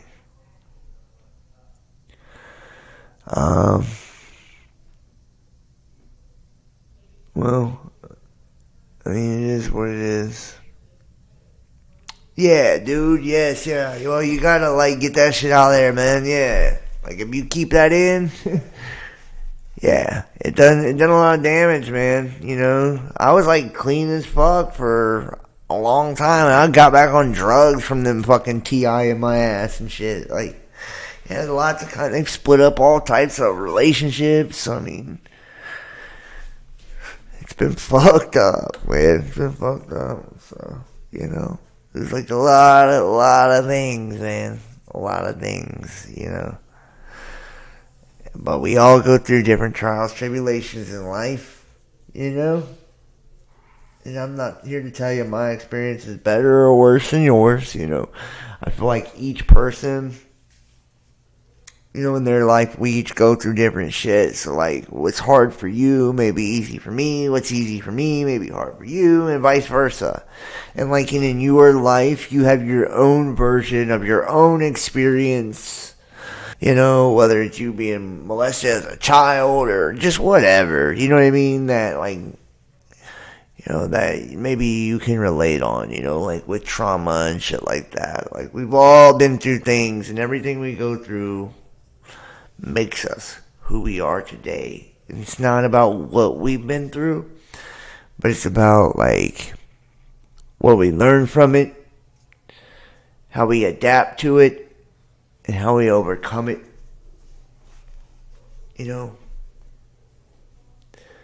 And the person we are today, that's what it's about. It's not about nothing else. And just no good, in my opinion, sitting and dwelling on those things and shit like that. That's why I don't ever sit and talk about that on the channel. I have no desire to. I'd rather focus on the positive, the good, and all of that. Of course, there's, fucking still censoring and shadow banning and all that. Of course. But if we maintain positive, we can amplify the vibration of positivity, and we can transcend anything. We can overcome anything. especially if we do it together and we stick with each other and we watch out for each other, take care of each other. You know, we can do anything. So I am going to leave it at that. Actually, I'm not going to get into any more. We've been going for a while. I want to thank each and every one of you guys for watching tonight. I appreciate all of you. Everything that you guys do for me. Everything that you guys do for me. I am so, so grateful. So humbled, too. Like, far more than you probably ever know. I'm so grateful for just the experience, dude. The experience. You know, really I am. Please donate, support to the channel. That is how we are able to keep things going. That's how we pay the bills. That's also, you know, how I take care of me. So, you know, and the people and things I love in my life. So if you appreciate the work and you appreciate the content, or you just appreciate me, whatever it is, you know, consider donating and supporting today. It's greatly appreciated. And every little bit counts too. So even if you're like, oh, I only, you know, have, you know, can give $5, it doesn't matter. You know, like, it all adds up, and it's every bit helps and counts, and you're awesome no matter what you give. So don't ever, like, feel like you're not doing enough, or you're not as important because you can't, or whatever. Like, you're all equally important, equally valued, and equally loved by me. So I want you to know that. Yeah. Join the Best Damn Fam. $35 a month. Get access to all the coolness for the month of August. If you haven't, I will not be able to let you participate in the private show tomorrow. I know I said I was going to make it private last time, but I mean it this time. We got to get the donations up, man. We got to get the money up. So, or else we're not going to have a channel. We're not going to have anything. So I'm gonna be homeless, begging with a pot on the street, beating a pot with a spoon, dancing on a piece of breakdancing on a piece of cardboard and shit. Like, please throw me $1, throw me $20. So yeah, so it's only going to be for those who actually donate and support tomorrow, but private show tomorrow night. Everybody who's interested, you join us on Discord. I will upgrade the roles. I've taken away all the roles. It's going to be like new roles, Best Damn Fam roles. All you do is, if you've donated, supported in the month of August, you mention at John Keene, you know, and then I'll change your role. You just got to remind me if I haven't got to you already. If you join us on Patreon, it upgrades your role automatically. Patreon also, you get a free merch item every 3 months. A new merch item. I believe it's $50 to get, like, the hoodies and t-shirts and shit. But it's gangster, though. So, I mean, a hoodie itself costs $50, so it's fucking well worth it if you get, like, a free hoodie and shirt and shit every 3 months, I think, for $50. But it's up to you. Also, like I said, all those videos, there's over 100 videos. Each one's like 2-3 fucking hours long, too, at least. All the private shows are on the Best Damn Fam Dropbox. Doing the tarot now, extended tarot readings, astrology reports. I mean, everything, man. What else? Oh, yeah, if you want to book a tarot reading, I strongly encourage you to do so, man. Book a tarot reading. They're $50. You cannot beat that. I'm a gangster when it comes to tarot readings, straight up, especially personal readings.